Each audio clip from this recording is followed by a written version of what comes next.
All good? Yeah. Got it. Okay. So yeah, that's it. The first thing to do is to look at the data description file. This is a bit like what you'd get in the real world. You've got a description of some data file. It's probably not perfectly extensive, but it describes the core features. So we've got 25 personality items based on real data from 2,800 participants. It's a description of each of the items, so the text. So you've got 5 agreeableness items, a bunch of conscientiousness. You can see the text. I am indifferent to the feelings of others. That's obviously a negatively worded agreeableness item. And then towards the bottom, you've got the response scale from 1 very inaccurate to 6 very accurate. Here we go. Gender, male is 1, female is 2, education, age. So it's got a description of the data file. So that's going to inform the process of preparing this SPSS data file. So next step, import bfi.csv. So this is the data file, but it's in CSV. Oh no, we've got a CSV data file, but we want to get it into SPSS. So I've opened up SPSS. You can just go down here and type SPSS, and you'll see IBM SPSS 22. So you click on that, and it will open, and here it is. So we want to get the CSV file in. We can either go File, Read Text Data, so that will bring up the Read Text Data wizard, or I think we can just drag and drop this data file, bfi.csv, into SPSS. We just drag and drop it, and that should be enough eventually to bring up the Read Text wizard.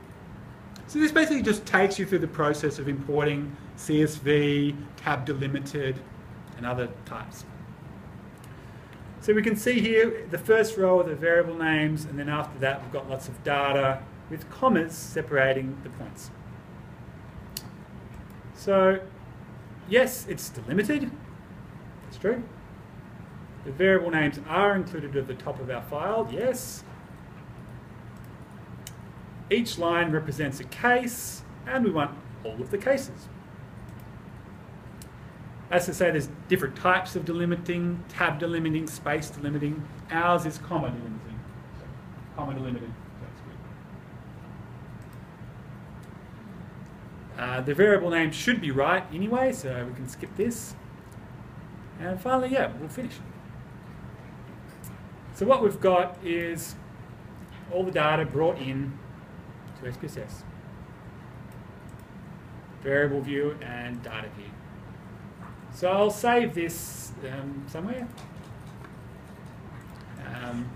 We'll call it this bfi.sav.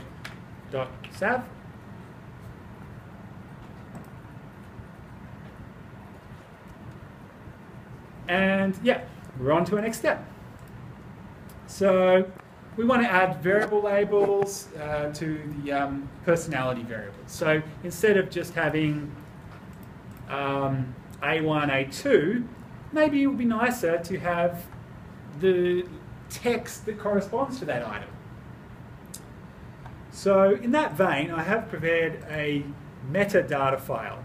And this is a really good thing to prepare, I think. So what it's got the items, 1 to 25, all the names, and these are all the text for the questions. So I prepared this earlier. It's also got whether it's reversed, which I may have to work out just by looking at it. And so I've created this little label here, which will just make the output more attractive. So I've just combined this name and this text. You can do that if you're curious in Excel with possibly.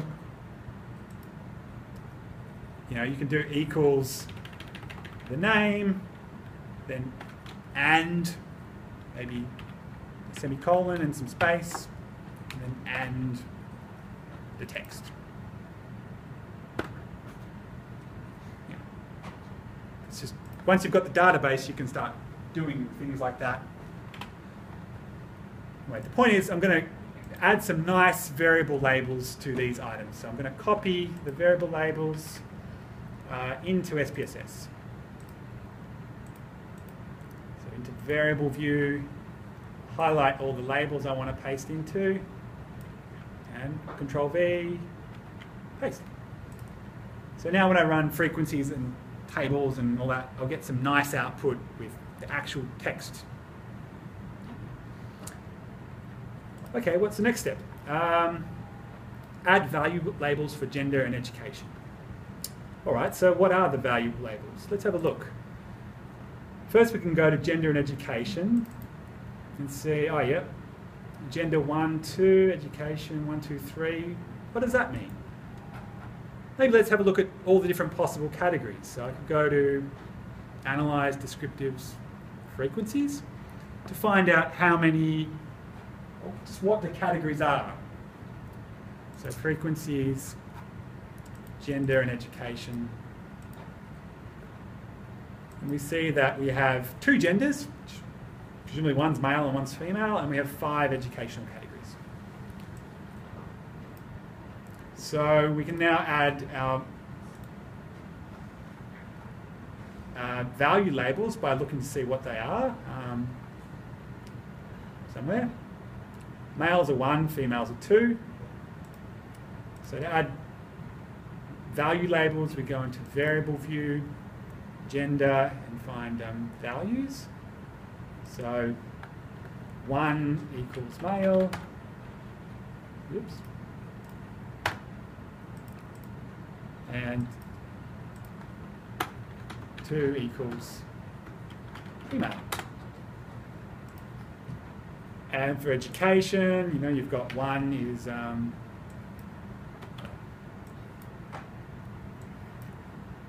yeah.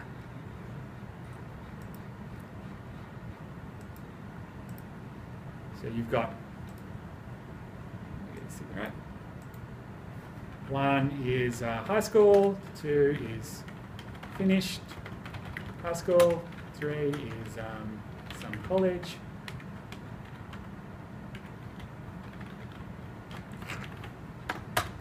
4 is college, 5 is graduate, I think.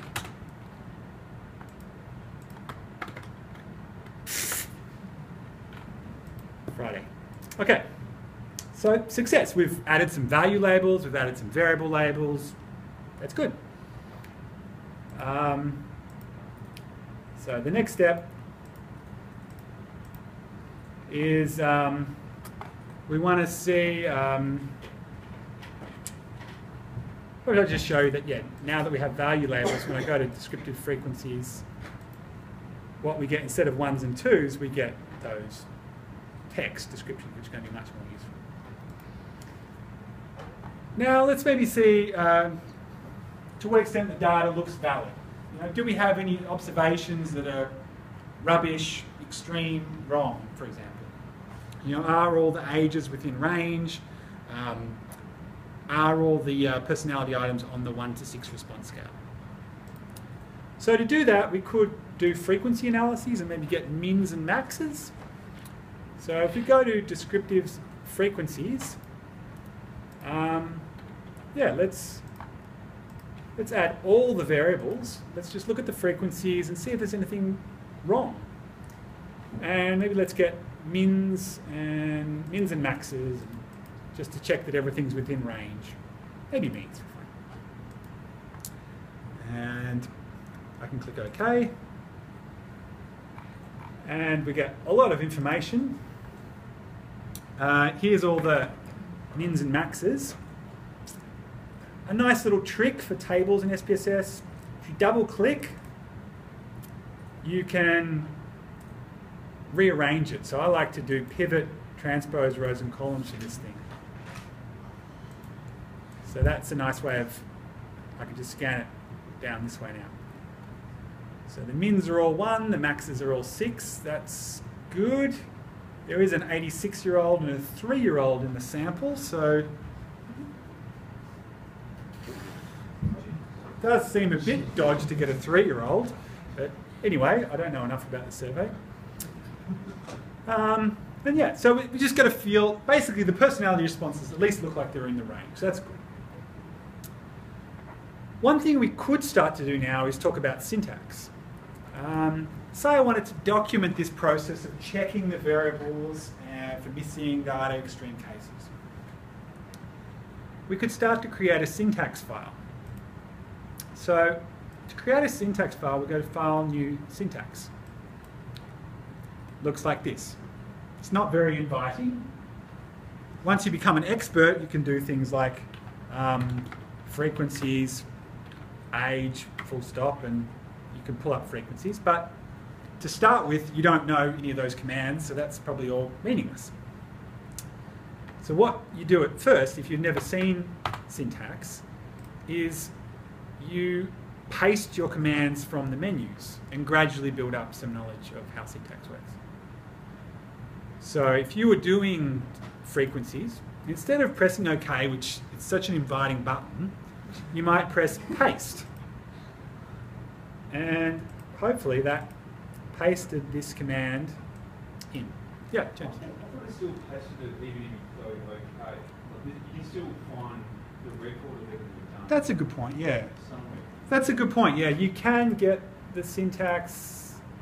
Yeah, here it is. That's right, Yeah, you do get it pasted in a log above each of your commands. So, yeah. It doesn't go straight into a syntax file. Yeah. Paste it. Yeah. I guess the main benefit of maintaining a syntax file is sort of maintaining what you want to keep.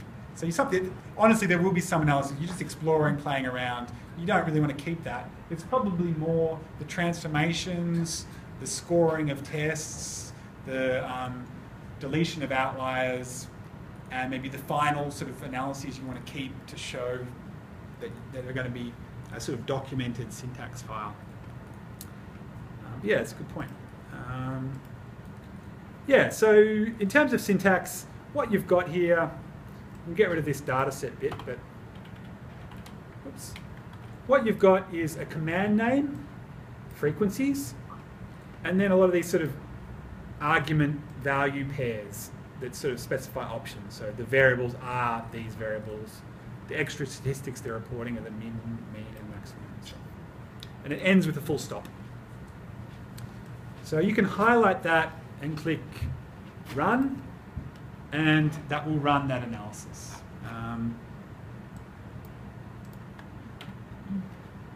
You can also add little comments, which can be really nice. So they start with a star and end with a full stop. So like you can say, oh, this is my preliminary, checks. So that's your first little bit, and then move on. Where did it go? What's that? Oh yeah, it looks a lot nicer on this screen. It's a bit grey. Oh, okay. Yeah, it's sort of hidden. On your screen it will look a bit clearer. So yeah, so we've had a quick look at syntax. We can see to what extent missing data is a problem now, perhaps. That can be a next step. How much missing data is there? Which variables have more? There's many ways to do that. There's dedicated missing data tools and so on. But even just what I did just then should give us a reasonable feel for which variables have more missing data. So in general, there's about 20 or so on most items. There doesn't seem to be anything too systematic about like a sensitive question. I guess I often feel blues a little bit more. And education seems like it's missing a lot. I don't know why that is, but you might want to ponder that if that was your study. We could also see whether, which I think is the next step, whether any particular cases are missing a lot of data. Is there particular people that have skipped whole chunks of this questionnaire that we should be getting rid of? A neat feature that SPSS has is you can get a count of the missing data using the nmiss function. And part of why I just present this end-miss function. It's just another example of things that you can do with what is called the compute option. So getting to know transform compute is a really good idea for all sorts of things in SPSS, for creating scale scores, for reversing, for transformations, and for counting missing data. So the functions are organized into groups. For example, you've got basic things like log and square root. You've got functions somewhere for means, which are good for scoring tests. And you've got some missing variable functions. So I'm going to use this n-miss function to get a count of how many observations each person is missing. So it takes arguments which are the variable names, separated by commas. Is this to find all of the values that are missing? This will give you a count, i.e. the n, the number of times a person has not answered a question. So you can just do comma, comma, and so on. That's probably the first way to do it. But there's a little trick where you can just go A1 to the last one, and it'll do them all between. So I'll call this variable missing count or something. And instead of pressing OK, so that I can rerun it again if I get some more data, I'll paste it. And pretty quickly you'll see that this command, just make this a bit bigger.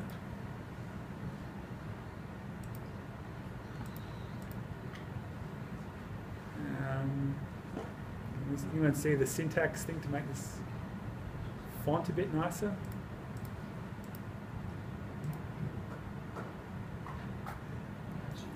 No. Oh, anyway. Next time I'll try and make this a bit bigger. But basically it's saying missing count equals n-miss. So it's very similar to what you've written anyway. So gradually you'll probably get used to these things. This thing when we hit paste, it also runs it. No. It does. So the next step is to highlight and run. Doesn't look like it's done much, but what it has done is it's added a variable to the end of your data called missing count, which looks like this. So we could sort descending, and we could see there's a few cases up here with 15 missing observations, 13 missing observations, and so on. So they could be candidates for removal, for example.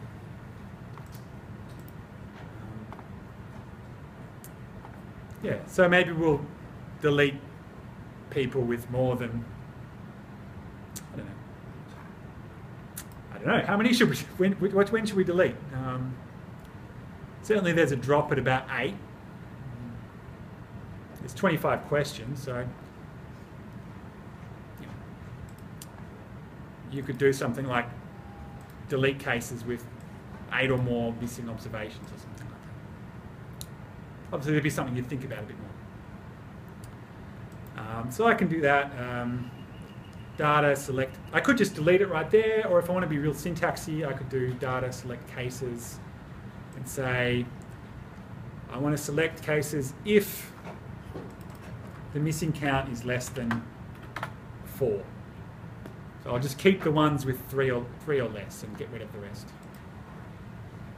So I can either filter out or I can completely delete the unselected cases. So I'll paste that.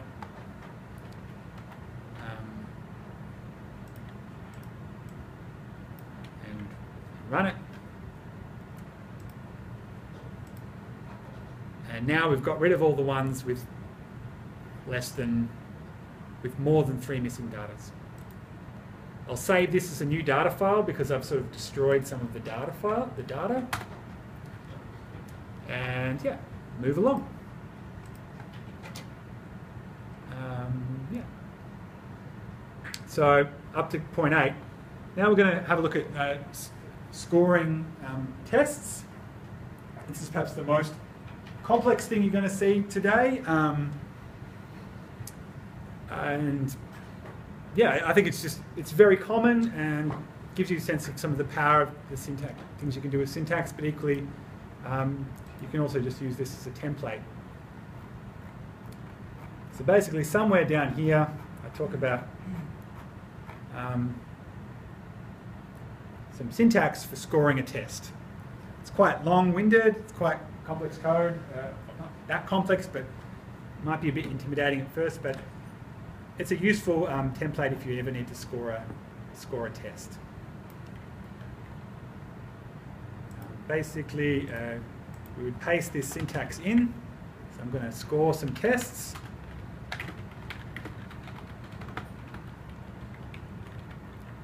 And these are my items. I need to reverse the tests, and then I need to score them. So this is just item reversal, I think. So this is probably the most complex thing we're going to do today. We're going to basically put the variable names in here, the reverse variable names here, whether it needs to be reversed here, and then it's going to all magically produce reversed data. So that's where this becomes pretty useful. I've got the variable names in here. So I'll paste that in. You could probably remove the enters and it would look a bit prettier. I've got the reverse name I'm going to give each variable here, so just added a little r. And I've got a string of ones and minus ones to indicate whether it should be reversed or not. Would you not reverse it when you're entering the data? No. You could, but I'd much prefer to have the original and the reversed version so that I could, yeah. So you notice also that this code will reverse everything. And basically what it does is it creates a complete copy of all the items where the ones that need to be reversed, they're reversed, and the ones that don't need to be reversed are still in their original form. So if I'm really lucky, and I need to check this. So max plus min minus score. So the max is 6, the min is 1, so it's 7 minus score. This was obviously set up for a 5-point scale. Anyway, I'm going through this pretty quickly, so I'm realising it probably might not make a whole lot of sense, but hopefully we can just highlight this syntax and run it.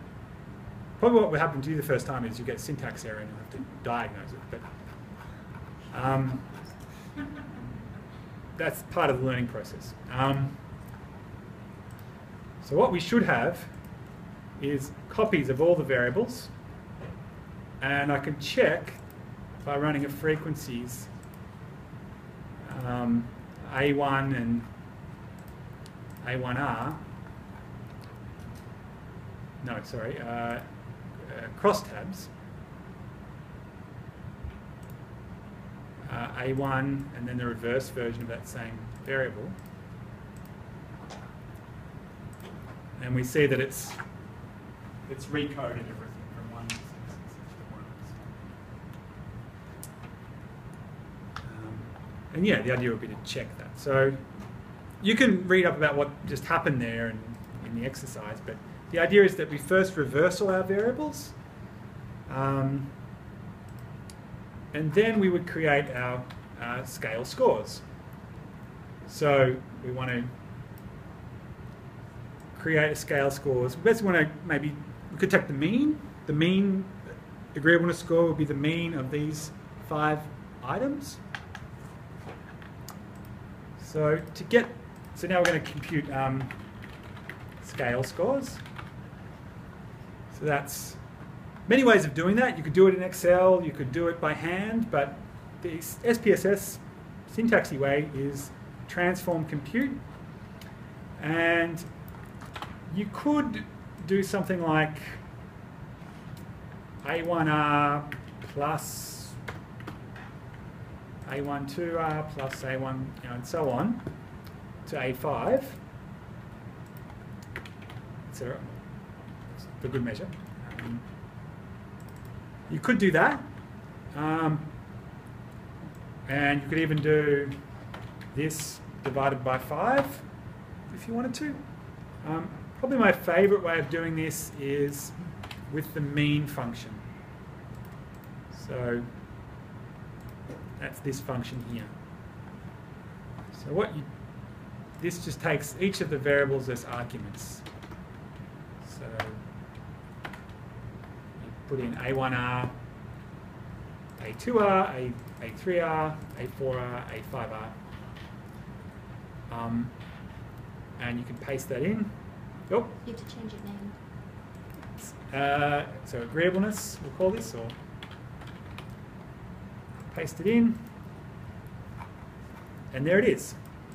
And you could keep using the compute menu, but pretty quickly you'll see that actually this is pretty obvious.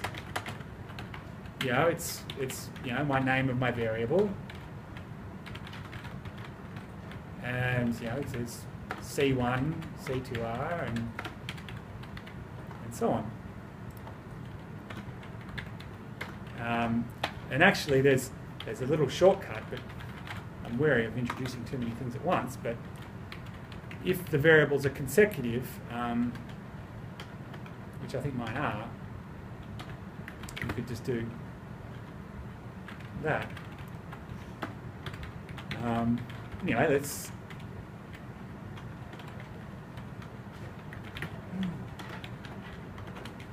And what's the last one?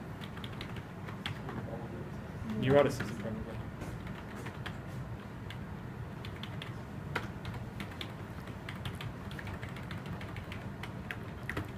Okay, so there just needs to be one execute at the end before these. That last Oh, thank you. I just spent the last few days working on a paper with my PhD student. I have to say, doing like pair data analysis is so good for spotting each other's errors. So I just ran that, and hopefully what we've ended up with is 5 scale scores. And now we can start doing our more interesting analyses, like, I don't know, getting the correlation between the variables. Isn't that nice? Or, I don't know, comparing means, gender by personality. And of course we could paste in any of these analyses if they were sort of cool. Anyway, that's probably a lot to soak in, but the main message is syntax is really powerful. And yeah, it's a very good way to document the process of creating scale scores and transformations. So I guess the final exercise for you is to sort of work through those steps I just did then to get some experience with syntax. And if you have time, I guess the idea would be to draw some conclusion about what is the relationship between gender, age, education, and Big 5 personality. So yeah, that's it.